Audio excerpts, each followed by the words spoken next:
देखो, सबसे बड़ा दोष का जो मूल है, उसे हम पहचान लेंगे, दाल पत्ते सब खत्म हो जाएँगे। वो है अहंकार।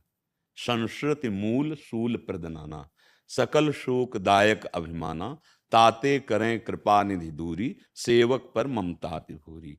ये जो हमारा अहम है, देह भाव में स्थित, यही हमारे समस्त बंधनों का मूल है। जब तक हमें गुणाभिमान अपने में नहीं होगा, तब तक दोष दर्शन नहीं हो सकता, ध्यान रखना। हमें अनुभव में नहीं आ रहा है। अगर हमें किसी में कोई भी दोष दर्शन हो रहा है, तो ये सच्ची बात है कि वो दोष आप में विराजमान है, तभी आपको दिखाई देता है। जैसे जिन महापुरुषों की दृष्टि में श्याम आए, तो कह रहे जित देखूं तित श्याममयी। राम आए तो जड़ चेतन जग जीव जत सकल राम में जान। ब्रह्म आए तो सर्वम खलमिदम ब्रह्म, और हमारी दृष्टि में दोष आए तो सब दोष देखने का भाव। अपने में गुण दृष्टि, दूसरे में दोष दृष्टि, यही अहंकार की पहचान है। यही अहंकार जब प्रियालाल के चरणों में, गुरुदेव के चरणों में समर्पित हो जाता है, तब अंदर भाव आता है, इनमें तो क्या दोष है। अगर हम अपने दोष देखें, तो हम तो प्रियालाल के लायक ही नहीं हैं। तब एक एक दैन्यता आती है, उस दैन्यता में भगवान को रिझा लेते हैं। यही दरबार दीन को आदर, रीति सदा चली आई। हमसे गलती हो रही, उसका सुधार करो। रही दिनचर्या की बात, कि उसमें पूर्णतः हम नहीं परिपक्व हो पा रहे, तो दिनचर्या परिपक्व होने का मतलब है संबंध में कमी।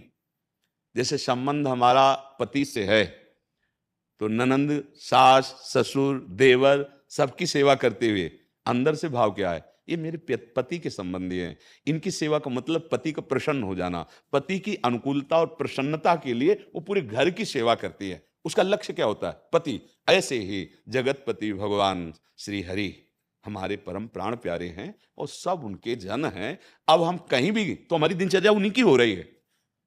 वो पति की सेवा नहीं कर रहे, पति के परिवार की कर रहे, पर उसको पता है जब शाम की ड्यूटी में आएंगे ना, और ये देखेंगे कि सब हमारी, तो वो प्रसन्न हो जाएंगे। तो हमारी जीवन की शाम जब होने वाली होगी, और हमने जीवन भर अपने पति को प्रसन्न करने वाले आचरण किए, तो आके वो गलबैया डाल के हमें ले जाएंगे अपने परम धाम। हमको ये नहीं सोचना कि पाठ किया तो दिनचर्या, और बर्तन मांजे तो दिनचर्या नहीं, नहीं वो भी दिनचर्या है। घर में सोहनी लगाना, सास ससुर की सेवा करना, बच्चे का दुलार करना, ये सब सेवा है, भगवत सेवा है। तो आप दिनचर्या में ही तो हैं। हाँ, जहां आपका अहम अलग मान लिया, फिर वो अलग हो जाएगा। नहीं तो बोलो दिनचर्या की सिवा है क्या, हमारा सोना भी दिनचर्या है।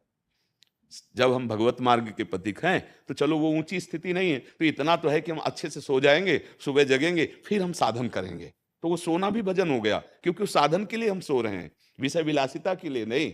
संतान उत्पत्ति भी भजन हो जाएगा, क्योंकि सृष्टि भगवान की है, और उसका सृजन करना उनका कार्य है, और उस सेवा में बस समझना है। अगर समझ ठीक हो गई, तो हर क्रिया भगवान की सेवा है, और भगवान की सेवा का फल है भगवत प्राप्ति। भगवान सेवा के अधीन हो जाते हैं।